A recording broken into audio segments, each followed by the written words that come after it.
¿Puede una sola reunión cambiar el rumbo de toda una religión? En el año 325 después de Cristo, en un momento decisivo para la historia del cristianismo, más de 300 obispos viajaron a una ciudad del Imperio Romano para responder a una pregunta que lo dividía todo.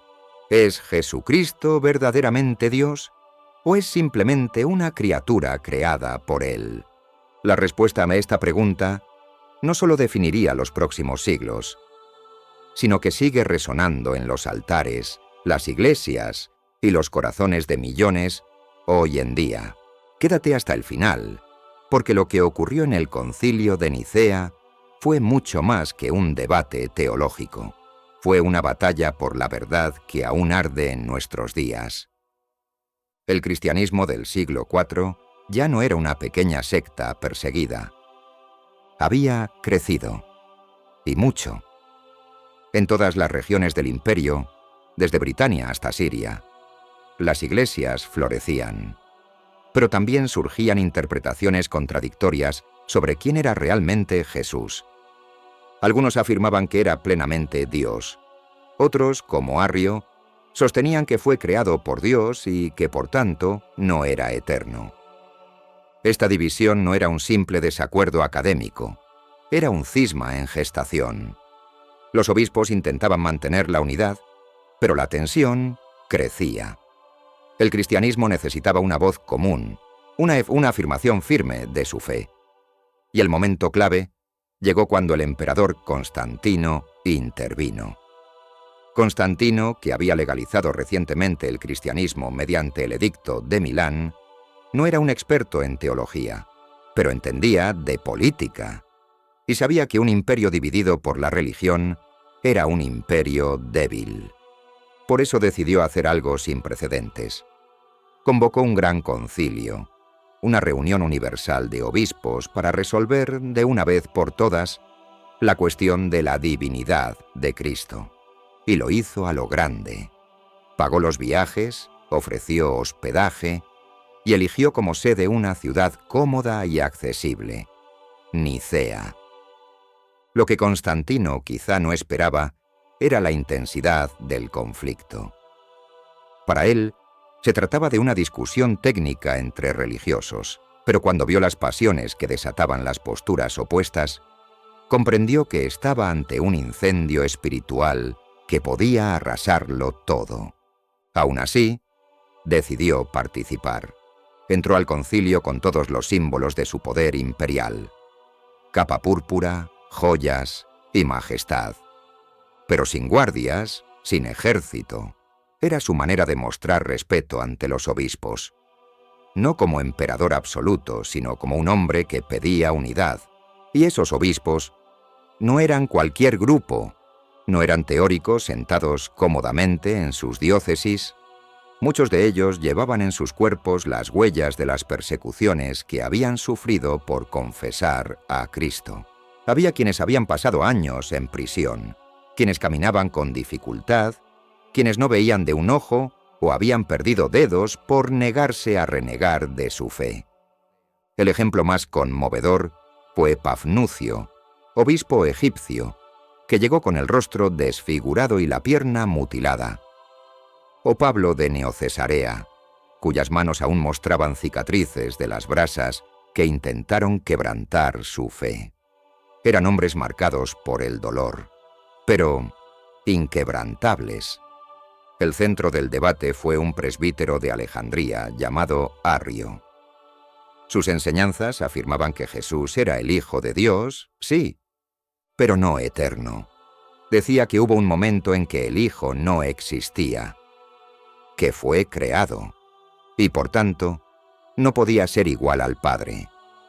Sus ideas se esparcieron rápidamente, en parte porque usaba canciones simples y pegadizas que se cantaban en puertos, mercados y plazas. Pero el problema era grave. Si Cristo era solo una criatura, su muerte no tenía poder redentor. Toda la salvación quedaba en duda.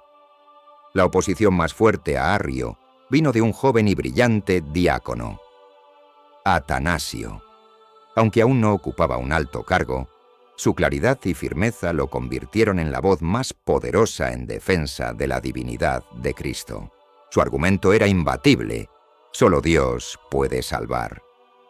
Y si Jesús no es Dios, entonces no hay salvación posible. Con esa convicción, Atanasio defendió que el Hijo debía ser consustancial con el Padre. Y aquí aparece una palabra que lo cambiaría todo: homoousios, que significa de la misma sustancia. Arrio y sus seguidores defendían homoiousios, de sustancia similar. ¿La diferencia? Una sola letra. Atanasio y los defensores de la fe apostólica insistían en homoousios, de la misma sustancia.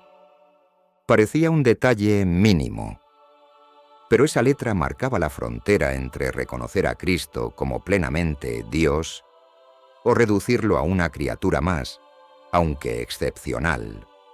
Al final del concilio, la decisión fue clara. La Iglesia proclamó que Jesús es Dios verdadero de Dios verdadero. Y el credo de Nicea nació como una declaración unánime, o casi, de esta verdad.